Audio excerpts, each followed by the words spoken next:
I'm very thankful and happy that you invited me. It was really nice to get the invitation and to participate in this setting, which is a completely different context that I'm used to, but I hope that this will provide a fruitful discussion in the end, just because the context is so different. I'm currently, when I'm looking out the window, it's late autumn here and 2 degrees outside and cloudy, so it's a bit, I guess it's better on your side. But I'm not sure what the format for this seminar is, but I thought that I'd share some of the things that I've been doing previously to then continue with what I'm planning to do you're ahead. You're free, yes, but this will be perfect. Great. If you can share your previous research and tell us what are you thinking now. Perfect. Okay, perfect. So if anything is unclear, or if you have any questions during my presentation, just let me know, and I will try to answer your questions. So as you can see, this is about second home tourism and the labor market in Sweden. But before that, I thought I'd present myself in some way, so you know where I'm coming from with this. So I'm currently a postdoctoral researcher here in Umeå University in northern Sweden, and in the Department of Geography. And my research has been mainly focused on public planning and governance and public services in relation to tourism. So how does tourism impact these things? So it's let's say the material impacts of tourism on the communities where tourism take place, you could say. And my thesis that I finished last year, about a year ago, was about then second home tourism, how second home tourism impacted municipalities in Sweden.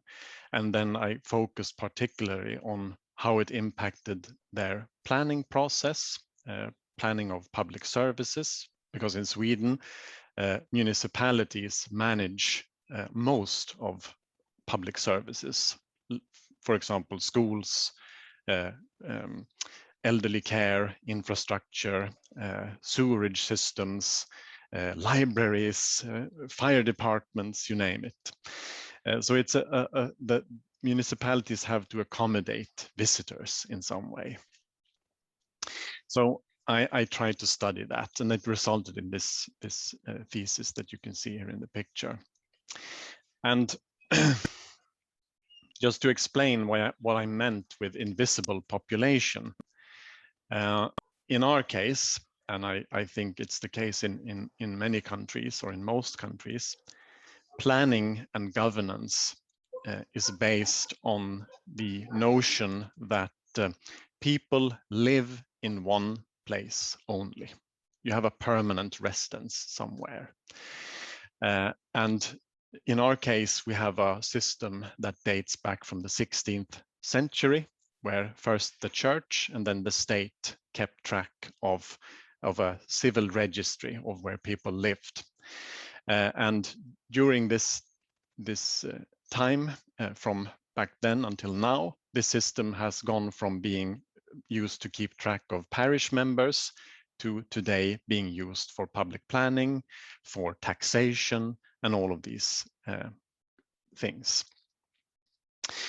But the problem is here then that if we have a system that is based on a notion of people that they are stationary, that they live in one place, but a reality where people move about a lot, for example, like tourists, as tourists, then we have some kind of mismatch here between the idea of how things work and how it's actually working. That any place in Sweden or any other country has a population that is registered there, but also a population of tourists, visitors, workers and all of people coming there temporarily. And this temporary population I call an invisible population, because it's invisible in the eyes of these systems. So I chose to study then second home tourists as an invisible population, and what this invisible population has, what kind of impact it has on public planning and housing markets. So what do I mean then with second home tourism? Well, I mean, you can have a very wide definition of this kind of tourism. In its widest sense, you could say that any type of dwelling that is used for leisure purposes by someone not living there permanently is a second home.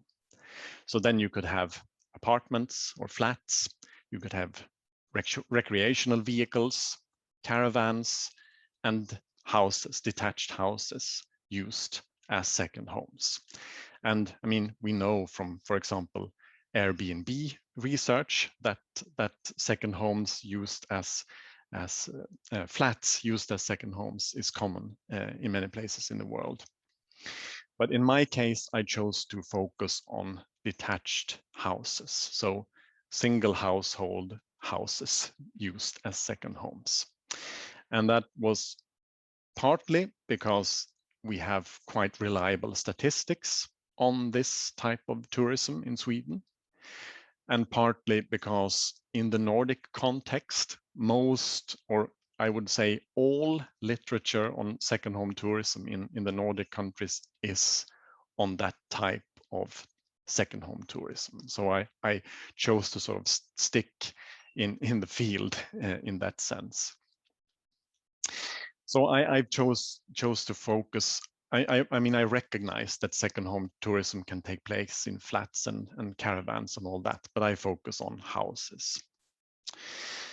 And globally, we could say, and as I heard from Gabriel and Maria Jose, that second home tourism is a big thing in Uruguay as well, and in many other places in the world. And Frost has called it a hidden giant of tourism. It's a big part of the tourism phenomenon, you could say, but it's seldom recognized as such. And I would say that in the Nordic countries, second home tourism is very much a giant. I would say it is our dominant form of mass tourism.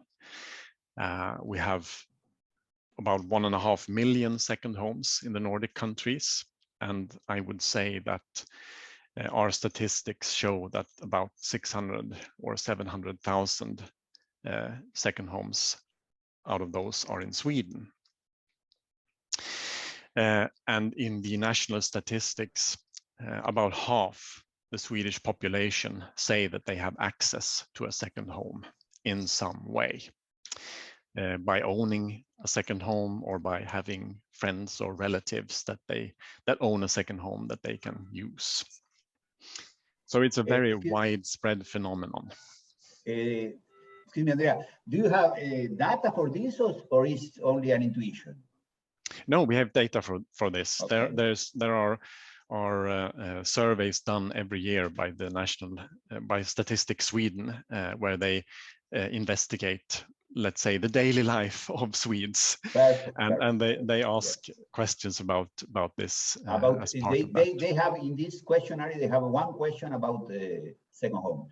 Yes, or leisure dwellings, it's called. Okay. But I mean, the types of houses used as second homes can vary a lot.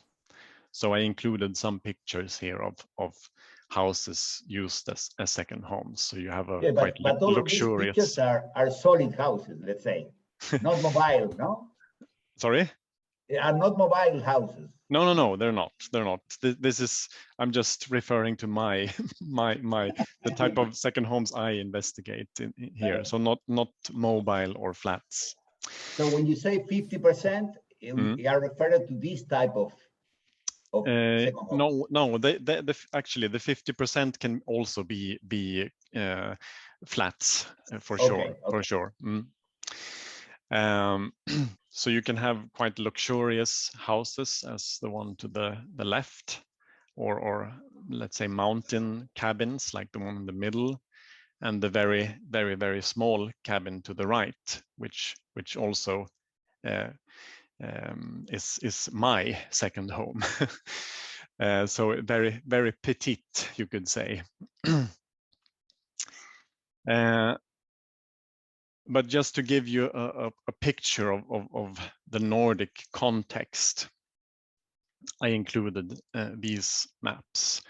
So to the left in the map with the blue dots, you can see the number of second homes in every municipality in the Nordic countries, and then the color of the dot indicate the number of second homes per 1,000 inhabitants. So in some parts of our region, quite a big part of the housing supply consists of second homes, particularly in mountain areas, in lakelands, and in the coastal regions. And then in the right map, the colors then depict how many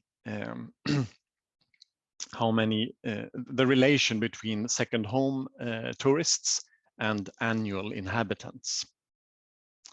So in some cases you have 2, 3, or 4 times the number of second home tourists in relation to the, let's say, permanent population. So the number of tourists can be very large in some places. When I did my interviews with planners in different municipalities in Sweden, I remember one guy saying that, and he works then in a municipality with 10,000 inhabitants and 10,000 second homes, that they could clearly see in the water consumption in this municipality, when he said that when 80,000 people walks into the shower on New Year's Eve, you can see it in the water consumption that it's really over the top what the municipality sort of the system is dimensioned for. In another municipality, they have had 10,000 permanent inhabitants, but they get 100,000 tourists during the peak summer weeks. So it can have a huge impact in some locations. But what I then did with this was that I wanted to show the differences in what types of impact different communities or different municipalities get from second home tourism. So I wanted to show, let's say, the spatial patterns to these differences. Instead of saying that, oh, every place is different, so impacts are different everywhere, I wanted to show the patterns to these differences, and see if there were patterns to these differences, for sure. So me and my colleague Roger Marjavaara, we used then statistics on all second homes in Sweden. We had data on 620,000 second homes, and the data contained information on the construction year of every house, on the location of every house down to 100 meters, the location of their owner's house, so we could calculate the distance between them. We had information of the assessed tax values or property values of these houses. So we could use that to let's say map the differences. Yeah. Do you have also information of the use? How many days per year? Not in this data, but through other research, we have that. We have in this department made questionnaires to, I think it was 3,000 or 5,000 second home owners, and so we know on in let's say on average how much time they spend in their second homes. So this is a lot. Do you have also? Excuse me that I interrupted, but just to. Do you have also information about how much do they pay for taxes for the house?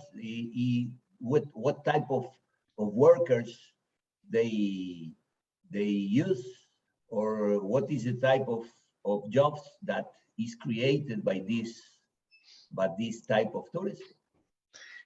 Oh yeah, we have some of that information, but I will get to what we can do with the data we have, but because nothing's been done with that yet, you could say. But in this case, we used, let's say, a lot of GIS calculations with the data we had to calculate then to construct these second home landscapes. And these were based on previous research done by Michael Hall, Michael Hall, and Dieter Müller and Donna Keene, where they constructed, let's say, a theoretical model of a division between different types of second homes. And we then tried to transfer that model to an actual map to see, okay, so where if we use this model, where are these landscapes of different types of second homes?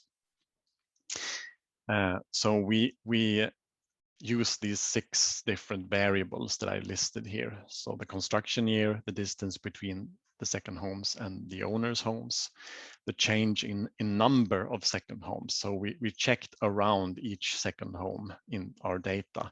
Has more second homes been built in this area or not? We checked the change in assessed tax values in the area around every house, and the density and second home share of the total number of houses in the area around every house, to get sort of the context in for second home tourism in Sweden. So what we can say about the results in this case is that I mean, you can read more in the paper and in Michael Hall and Müller and Keene's research. But in general, you can say that their model is about the use of second homes, how often they're used, frequently or more irregularly, and how attractive the places are. So in this map, the weekend landscapes are used more frequently, and the vacation landscapes more infrequently, and the converted landscapes are less attractive. The purpose-built landscapes are more attractive. That's to summarize it. Sorry, Andreas. I read this classification in an article of Baraka. I don't know how to pronounce his surname, but about convert or purpose built. Where did you find this information? But I think that it's difficult to know if a dwelling is converted or yes, for sure. No.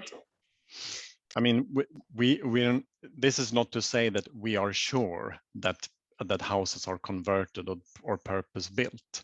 We just use the same type of wording from that theoretical model to to estimate. So we're not saying that all houses in a certain area are the same. We are saying that the majority of houses in certain areas are probably converted, in this case, meaning they have been permanent residences and now they're second homes, or the majority have been purpose built as second homes.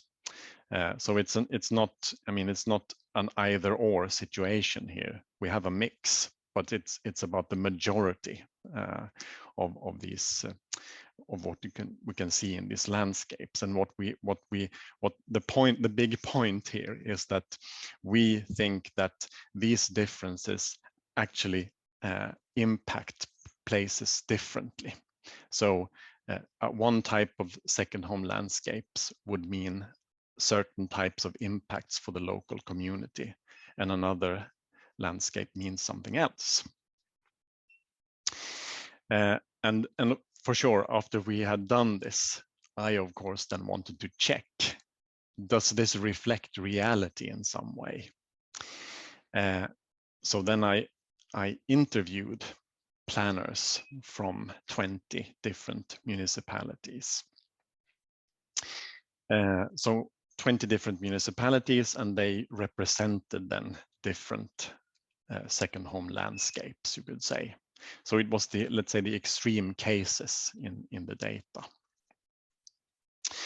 And I interviewed planners in these municipalities on planning related topics. So I based my interviews on lots of previous second home research, and the results from those papers and books and articles to sort of ask the questions that this research posed to these interviewees. So I asked them about, how do you manage public services? How do you manage infrastructure? What's the social impact in your municipality? How does second home tourism impact the housing market and that sort of thing? Do you have gentrification in your municipality due to second home tourism? So a range of different questions, but the big topics were then, how do you plan this, and how does it affect the housing market? And what I got from these interviews was that yes, these landscapes are classification of Sweden, more or less, reflected a reality in some way, so that there were patterns to these challenges and the impacts that differed between these different second home landscapes that we made. And there were also different opportunities, of course, depending on the location. So a very sparsely populated municipality with few second home tourists, of course, then had completely different problems than a large ski resort municipality. But what I also found was that the knowledge about this form of tourism, planners in general didn't have that much knowledge about this form of tourism. And there was almost a complete absence of cooperation between municipalities when it came to this topic. They didn't talk to each other about it, which in my case, for me, it felt a bit strange, but that was the case. And I remember that in one municipality, they hadn't even talked among different departments in the municipality before I contacted them. So when I contacted them and wanted to interview them, they started to talk among their different departments in the municipality on how they manage this tourism. So it was a really interesting thing to see. And Andreas, you interview only public planners, or? Yes. All right, thank you. So to summarize this, as I said, there were very varying impacts or effects from second home tourism in different locations, but there were also some spatial patterns, some geographical patterns to this. But what I also realized at the end of this was that I thought that when I read about the impacts of second home tourism on the housing market, I thought that much research was quite limited in how it viewed the dynamics in the housing market, because particularly in British research, they sort of worked on the assumption that supply was fixed, so that if you had a place that became popular for second home tourism and people would buy houses there for second home tourism, it meant that locals were displaced. So no new houses were added to the stock. The stock was fixed, and I thought that was a bit of a limited way of viewing the dynamics of a housing market, because in my interviews, many of them said that we wouldn't have a bank wouldn't lend money to build houses in our municipality were it not for the demand for second homes. So but the demand for second homes boosted market values so much so that... Sorry, Andrea, yeah. But do you have regulations on this? Is there a regulation for the construction of second homes or not?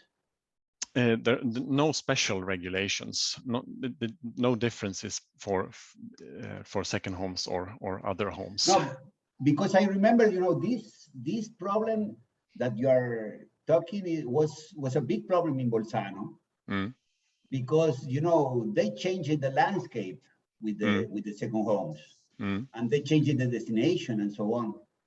So I remember that in Bolzano, something like, let's say, 20 years ago, they legislate on in this case the supplies was fixed because it was forbidden to construct a second home. Yeah. So in Sweden, do you have this? No, not really. No. Okay, I mean, any municipality can of course say no to a development of because new second homes, of course. But Andreas, you also have commons, no, in the territory. And is your second home in a common or is a private land? I mean, if it's in a, you can't build in a commons, but you can sort of rent the land from the landowner, or you can buy the land, of course. From the municipality, for example. Yeah, from the municipality or from a private landowner. Yes, okay. Yes. Sorry for the interruption, but yeah, no problem, no problem. Just to clarify. Yes, but to connect to what Gabriel was saying, what I'm saying is that I know that in some places the supply is fixed. I've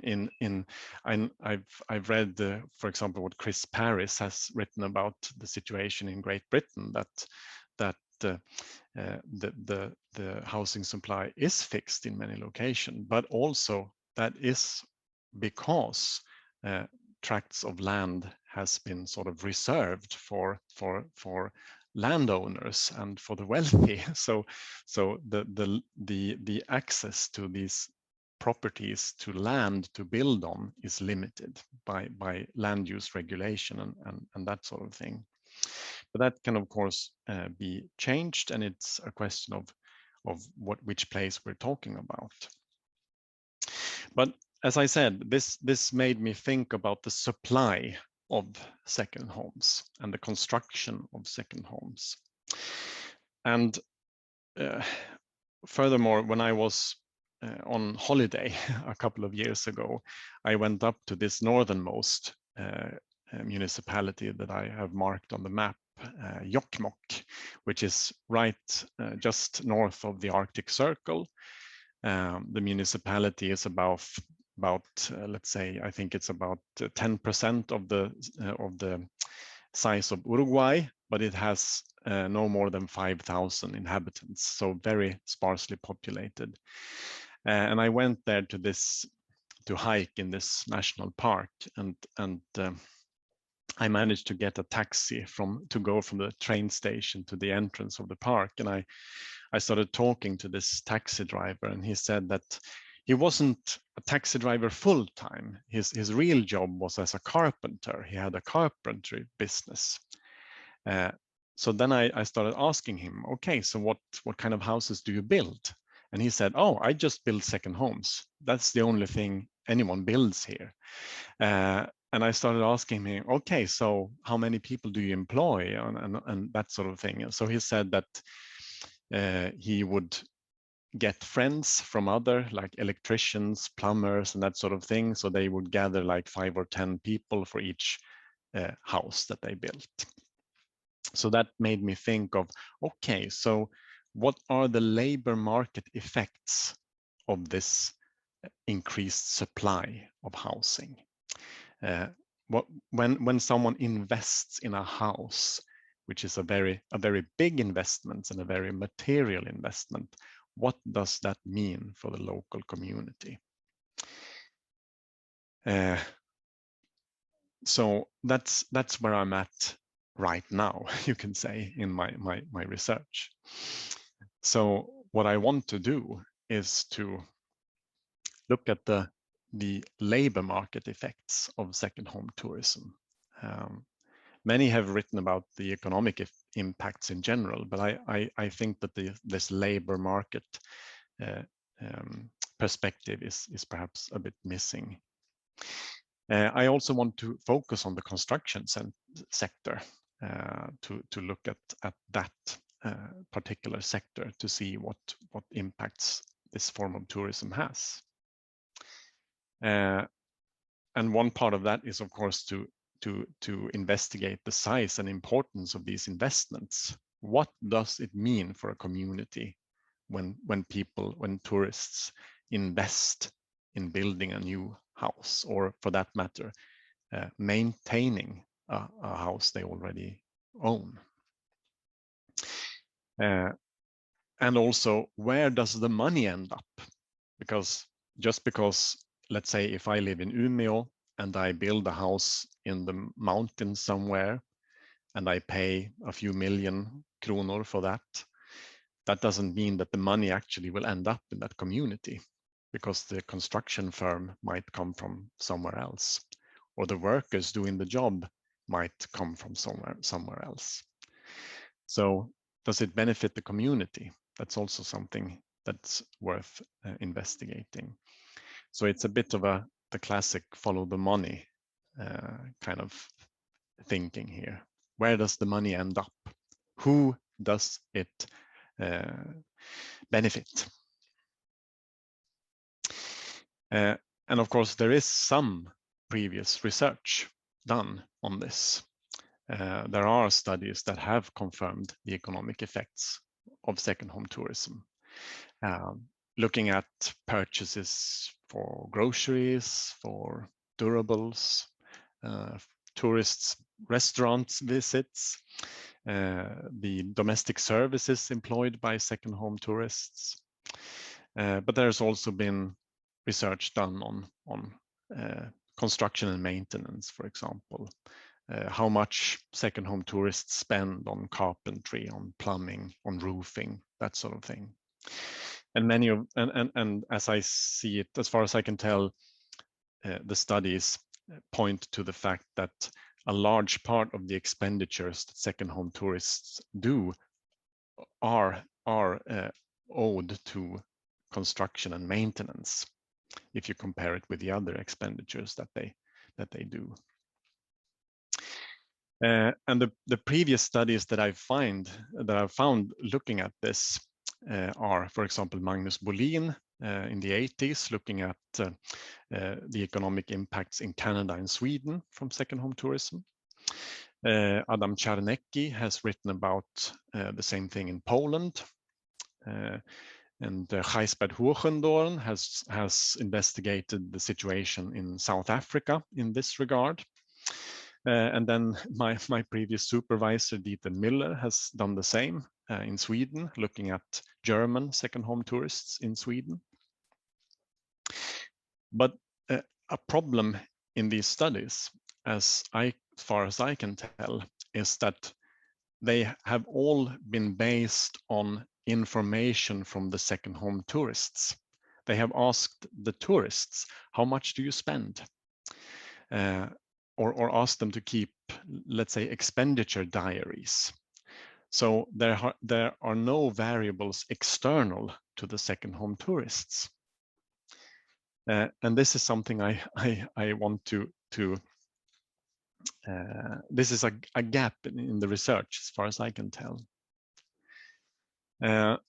So I'm currently then working with two colleagues, Emily Hane-Weimann here at Umeå University, but also Gijsbert Hogendorn from the University of Johannesburg. And the good thing here is that at our department, we have access to national statistics on every person living in Sweden. So we know how old they are, where they work, where they live, what occupation they have, what sector they work in, what education they have, their salary, the firm revenues, for the revenues for the firm they work in, and that sort of thing. So we have a lot of information. So we can actually investigate the effects on employment that second home tourism has. So we can, let's say, look at second home destinations, second home destination municipalities, and see, are there more carpenters? Are there more electricians? Are there more plumbers here than there should be? To get, like, let's say, the external, an external view of if the second home tourists, their expenditures, what kind of effects they get. We also have access to national statistics on tax deductions, because there's a special tax deduction that you can get for maintenance and additions to already existing housing. So I have that file, and I can check for each municipality in Sweden how much deductions have been made from people not living in a certain municipality, meaning that the money has been spent on second homes. But we've also planned to make interviews with local stakeholders, for example, or in particular, I would say, construction businesses, to ask them, what kind of houses do you build? And how large share of your total business is that? And what kind of workers do you employ? Where do your workers live? That sort of questions to get that follow the money thing.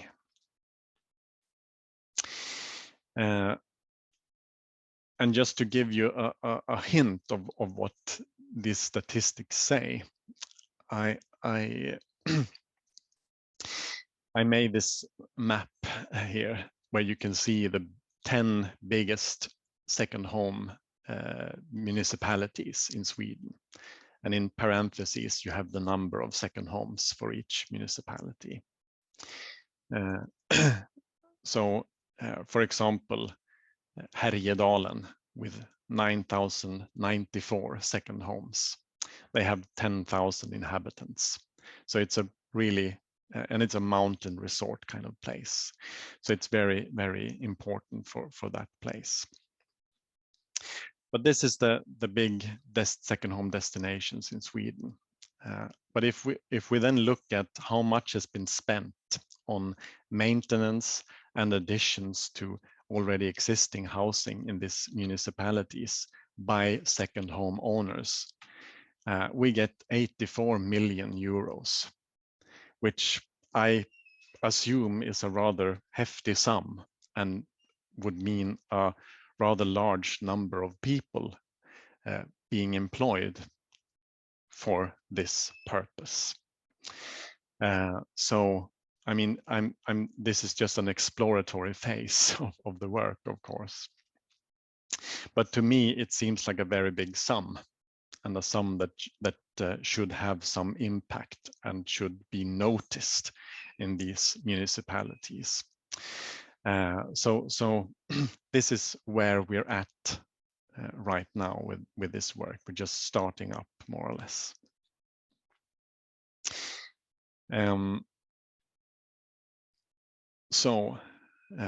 Just to summarize then, what we're trying to do is to contribute to this wider discussion about regional development in connection to tourism, to sustainability even, and uneven development connected to tourism in academia, but also in society at large. We also want to investigate this research gap in the impact of second home tourism that we at least think that we have identified.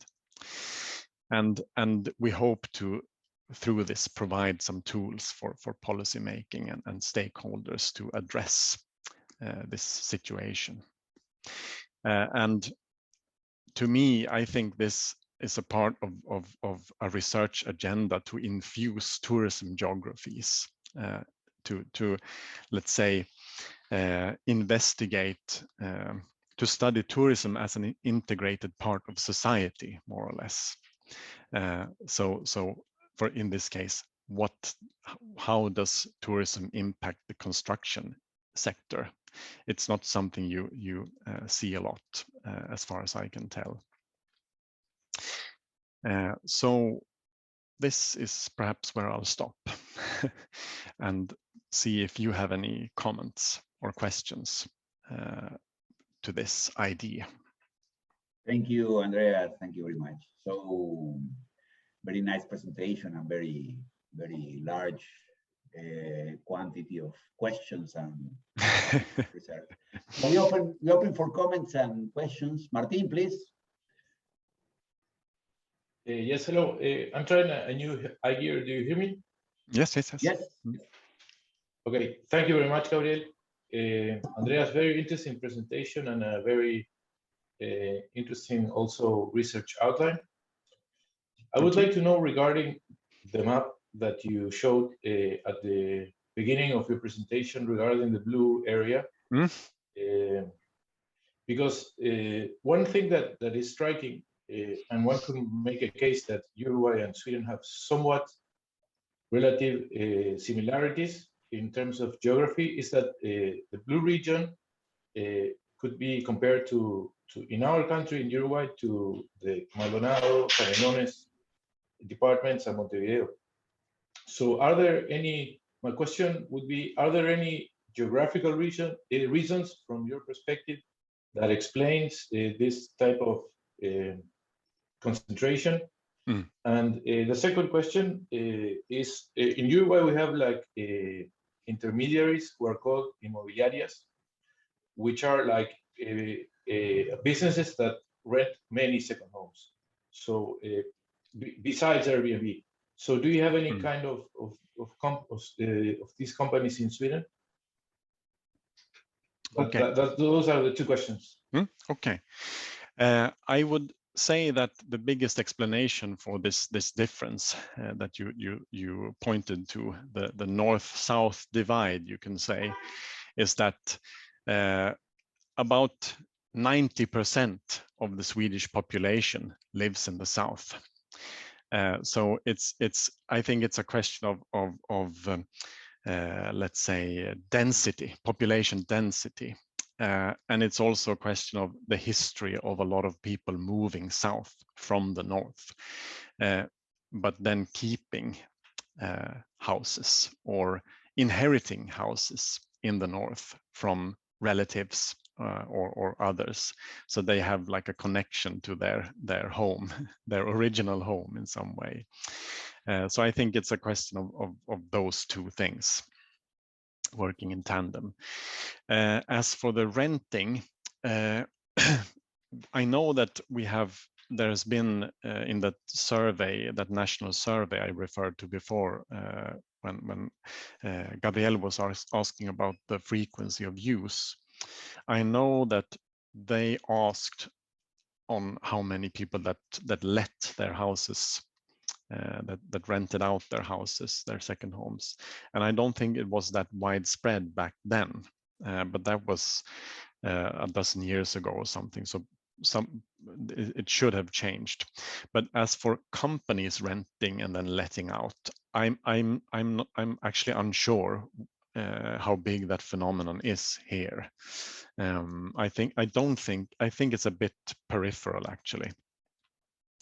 So it's not that big. The most common thing is that people own them privately and then they let them privately using some kind of social media or other digital platform.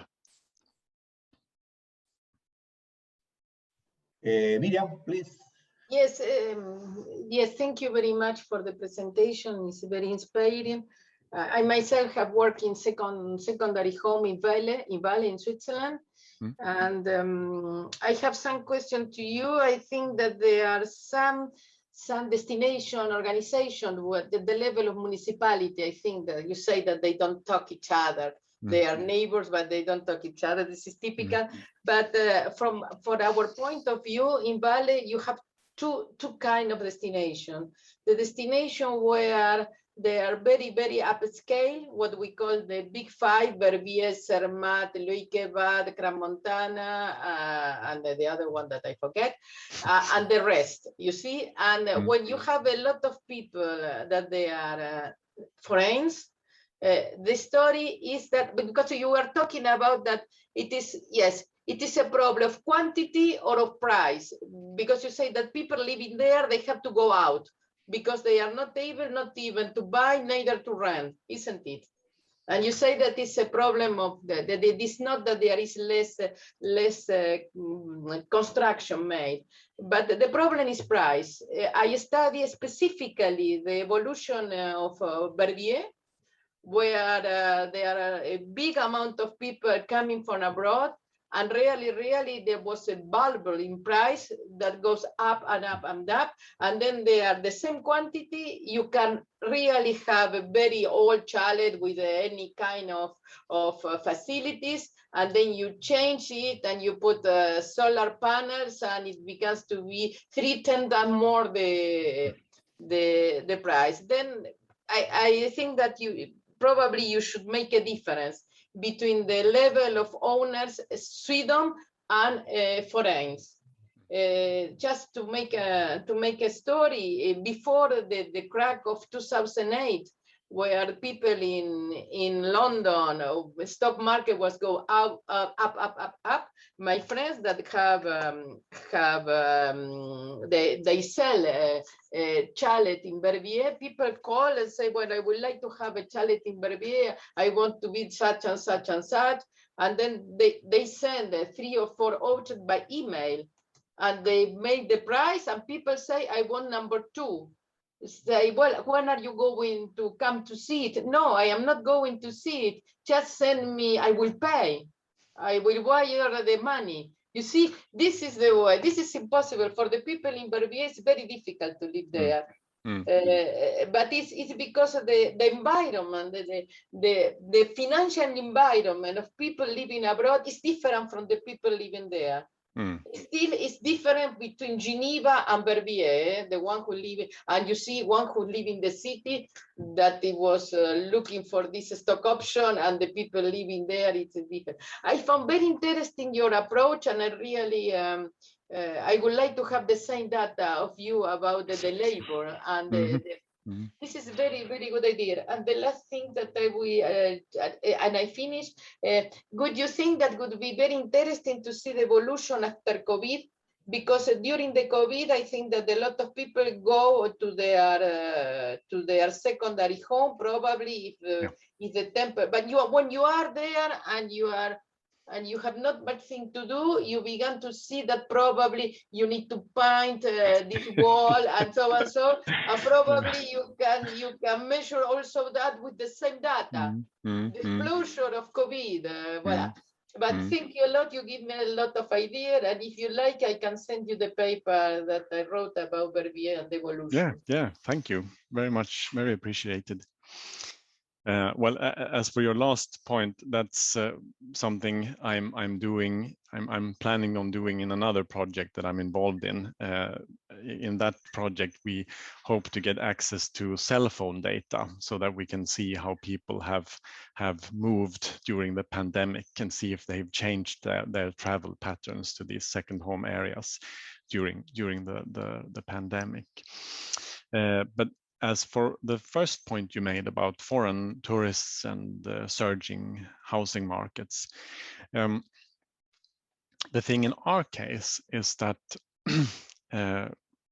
the most exclusive second home destinations are not really that popular among foreigners apart from Norwegians at this point. But I know that there are, I mean, we don't have the exact same problems of let's say gentrification or displacement as I know I've read about in for example, as you said, in Switzerland and in Great Britain, for example. But I know that there are municipalities, when I interviewed them, that said that, oh, we have started to work with this, and they had started to when they, for example, sold municipal land for new housing, they told people buying that land that you have to register as an inhabitant in this house the week after it's finished, otherwise you have to pay a fine. And this is very uncommon in Sweden, that municipalities do this, and I'm not even sure that they are legally allowed to.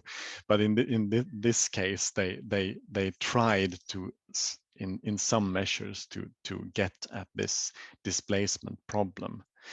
But what we have found when looking at other groups of tourists than Norwegians, because they tend to go to the same places as Swedes, when Germans, for example, buy second homes in Sweden, when you look at where the houses are at the map, it looks as if they got in their cars, they drove through Denmark, and they drove up through Sweden, and as soon as they got to the forest, they bought a house.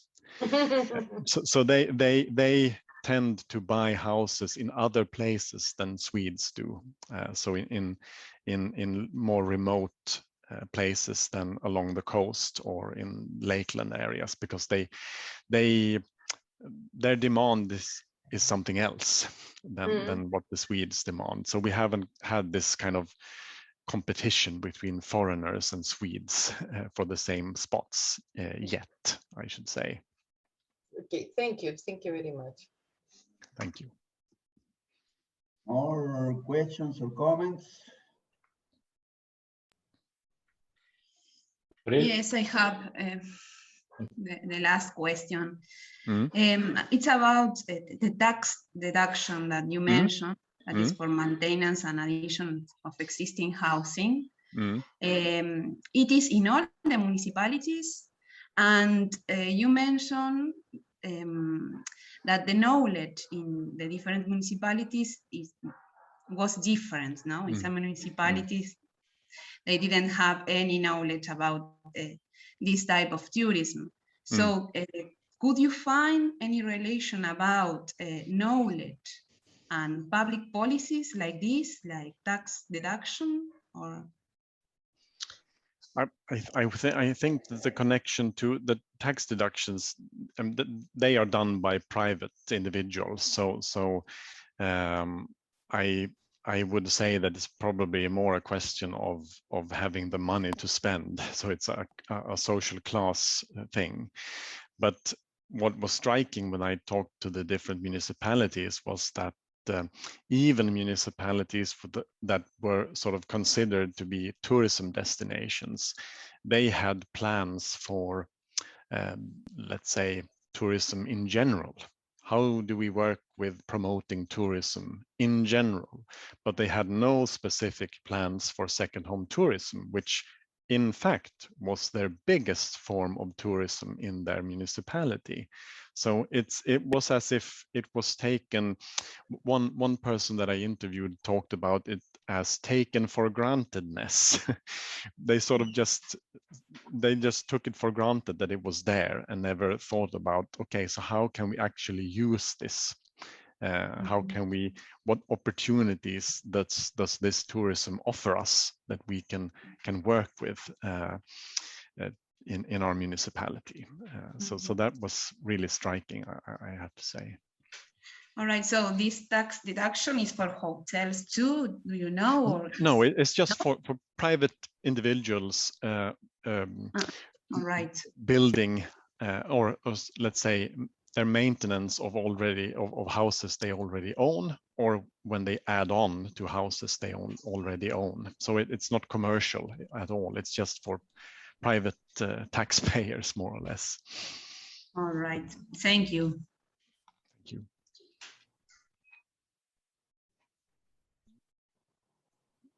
Do you have more questions or comments? May I have a question also about COVID? Excuse me, do you have the data of Airbnb? I know that we had a postdoc in our department a couple of years ago that he did some kind of let's say data, what's it called, scrubbing. No, it's not possible. You have to buy. But he found a way to scrub Airbnb for data. The stop to vigendo. So, but I haven't got access to that. But I know that he wrote the papers on it. Because yes, you're lucky that you have mobile data, but if you analyze Airbnb data, you realize the concentration. A lot of people have not let their object to be higher because they will be occupied by their owners. At least it's another way you can make cross validation. Just a suggestion. Thank you. Excuse me. Thank you. Thank you.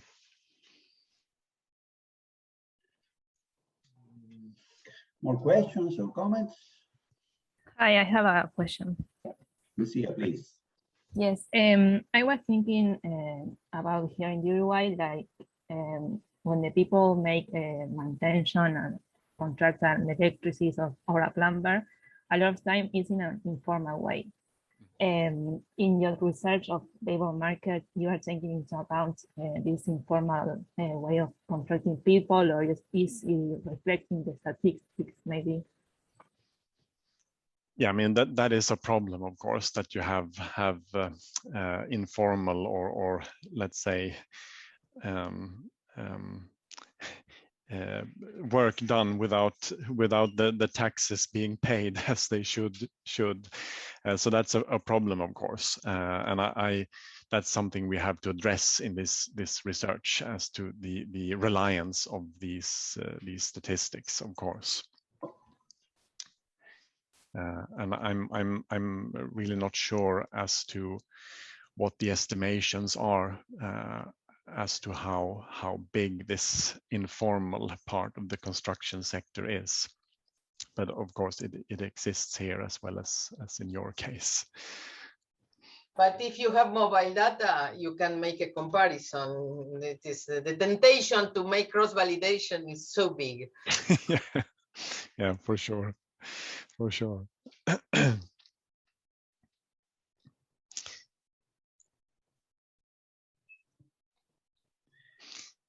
But if you want the presentation, I can of course send it to you, and I included the references here as well. If you want. Yes, please send it to Maria Jose if you can. Okay, I will. No problem. And Thank you. if you agree, probably we will be in touch just to see if we can do something together, because you have the data. And we have some ideas of doing some comparing. Yeah. That would be very. I think this could be interesting, no? Interesting. Yes, for sure. So let's be in touch this, and Yes. probably we will think with Maria Jose and the other people that is working in the topic on a proposal, and we'll send you. Okay. Yeah, yeah. And I look forward to reading more about Maria Jose's project as well. Perfect, All right. perfect. I send you this. We have the same information about labor market, the same survive. So we have information about people, their jobs, age, education. It's the same that you mentioned. So perhaps we can use it together okay, cool. and compare. Yes, for sure, for sure. Great. Andrea, thank you very much for the presentation. Thank you. It was very nice, Thank you. enjoyed the presentation. Thank you for everybody for being here, and have a look also, Andreas, for the seminars. If you think there is something that it is interesting for you, every Thursday we are here. Okay. I will. I'll tell my colleagues as well. We'll be in touch. Thank you. Thank you. Yes. Yes. You know, this is an open framework. So if you think somebody could be interested in presenting in our seminar some topic of research, we are open. Great. Okay. Thank you very much, and be in touch. Yeah. Bye-bye. Bye bye. Thank you. Chao, till next week. Chao, chao. La semana que viene, chicos. Chao. Chao. La semana que viene, Miriam, in Spanish. Bye.